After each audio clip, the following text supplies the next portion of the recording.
Hello, friends. Today we dive into a case that sounds at first like a simple human interest story, but reveals itself as something far more complex and morally layered. A puzzle of loneliness, pride, vulnerability, and the unexpected ways human lives intersect when walls are built too high, and time itself becomes the most unforgiving adversary, because the title before us is The Virgin Rancher Turned 40, Alone, until the old widow begged to stay the night. And while many might glance at those words and assume this is a crude punchline or a sentimental anecdote, we must treat it as what it truly is: a systemic study of isolation in rural America, of gendered expectations in small communities, of how grief and desire, shame and dignity converge into a moment that neither party planned but both desperately needed. And in order to understand what happened, we must begin with the central conflict, which was the rancher himself. A man named Samuel who had inherited the family land outside a dying Midwestern town. A man whose days were defined by cattle rotations, busted fences, endless chores, and the solitary rituals of a life unshared. A man whose reputation in town was simultaneously respected and pitied. Because while everyone knew he was a hard worker, everyone also whispered about the obvious fact that Samuel, at 40 years old, had never known a woman, had never married, had never been seen with a companion of any kind. And though he deflected questions with dry humor, the truth was a gnawing wound. He had been waiting for something that never arrived. And in waiting, he had lost decades until one night the conflict was magnified by the arrival of Eleanor, a widow nearly 20 years his senior, who had lived through marriage, child-rearing, and the bitter ache of loss when her husband of 40 years died suddenly, leaving her with a farmhouse too empty and a heart too restless. And when her car broke down near Samuel's property on a stormy autumn evening, she knocked on his door with no umbrella and trembling hands, asking first for a phone, then for warmth, and eventually, against the unspoken etiquette of a town that would talk for weeks, she asked if she might simply stay the night, not for romance but for safety, not for passion but for the unbearable fear of silence in her own home.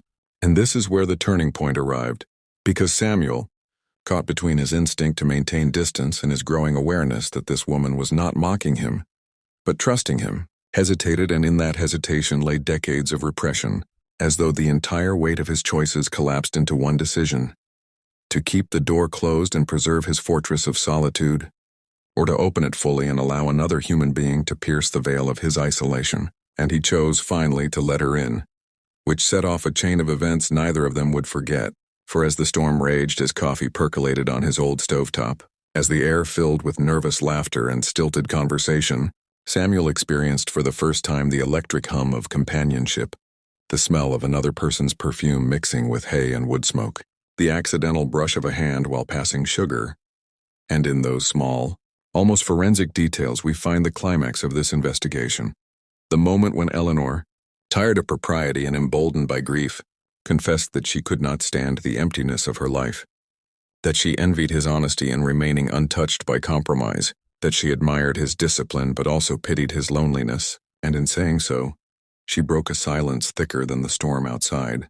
And Samuel, with trembling voice, admitted the truth everyone had long suspected, that he had spent 4 decades afraid not of love but of humiliation, afraid that if he offered himself he would be rejected, and that fear had calcified into a life sentence. But now, here in this unlikely convergence of 2 broken lives, something shattered, and though nothing scandalous or vulgar occurred, the climax lay in their mutual recognition that connection itself was the act of courage, that vulnerability spoken aloud was more intimate than flesh.